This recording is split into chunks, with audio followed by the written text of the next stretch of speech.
Alors, j'ai pas... J'ai un carreau.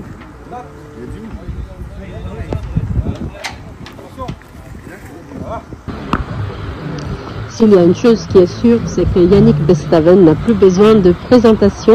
Alors, j'ai failli le rater. Son AIS, je le suivais depuis La Rochelle, mais il était encore à La Rochelle. Bref, comme j'ai des amis au port, ils m'ont dit qu'il arrivait dans le chenal. J'ai couru une fois de plus sur la pluie. Et puis, pourquoi j'ai fait ça? Parce que, vous voyez, c'est le vainqueur du Vendée Globe. Évidemment, je sais qu'ils arrivent un peu incognito, parce qu'ils ont plein de choses sur le village pendant 3 semaines. Mais je me disais que j'avais pas très envie d'y aller, parce que j'ai été tellement trompée après l'arrivée de l'Italien, que je me suis dit, oh, Yannick Bestaven, je sais pas quand il arrive, puis c'est pas grave, je le verrai plus tard. Et en fait, je ne sais pas. Je ne sais pas, mais je me dis, ce bateau, la dernière fois que je l'ai vu, il arrivait au Vendée Globe pendant le Covid, alors que le public ne pouvait pas participer, alors que tout était tellement bizarre. Cette arrivée était heureuse. En plus, Yannick Bestaven est vraiment très sympa. Parce qu'au Vendée Globe, il y a un peu comme la Formule 1 et comme les footballeurs, comme les gens qui ont des sponsors, ils sont moins accessibles, et puis il y a les sympas, les moins sympas, il y a les taciturnes, les moins taciturnes. Donc il y a de tout. Yannick Bestaven fait partie de ceux qui sont vraiment sympas, vraiment agréables, vraiment humains. Et je me suis dit, la dernière fois, je me rappelais son sourire, sa joie, la joie sur son visage de gagner ce Vendée Globe. Et puis c'était la dernière fois. Et donc là, je me suis dit, allez, c'est pas grave, je retourne voir son arrivée. Je ne savais même pas s'il était à bord. Et oui, il était à bord de son maître coq.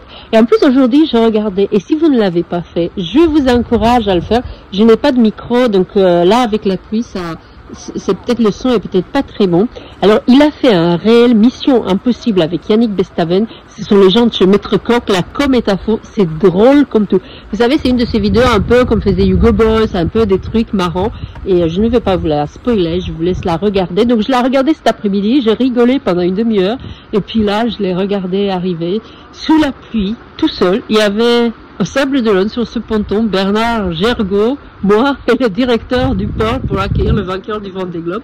J'ai trouvé ça assez génial, et je me suis dit que finalement, de toutes ces courses autour du monde, à force de, même si je ne suis pas navigateur, à force d'attendre des bateaux aux 4 coins de la planète sous la pluie, je me suis habituée à la pluie et j'ai pas peur.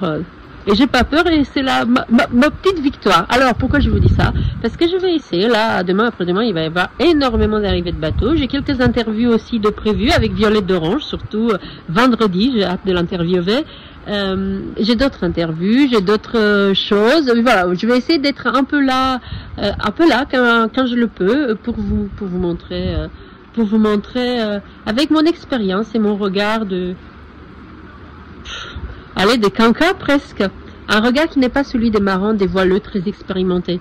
Je suis des courses, j'ai le permis bateau 6000 pour les 20 mètres, donc ça ne fait pas de moi ni un journaliste de voile, ni un marin.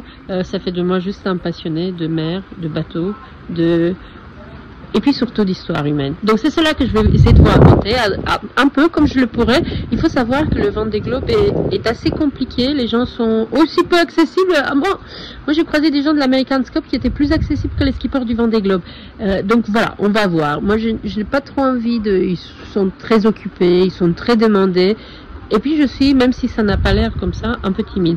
Donc je ne vais pas forcer pour avoir des interviews, mais quand je peux en avoir une, promis, j'en ferai une. Et puis de toute façon, je vous donnerai un peu l'ambiance ici, l'ambiance ponton, enfin, au moins les images des bateaux quand ils arriveront.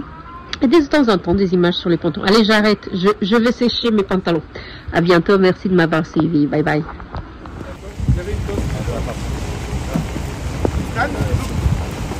On se fait les mousses de feuilles? Oui, carrément. Quelqu'un qui se rattrape? Pour demain, on sera content de les avoir. Ouais. Si, on sera content de les avoir. Oui, il faut les mettre en pied. On traverser par là, c'est pas si loin. Hein.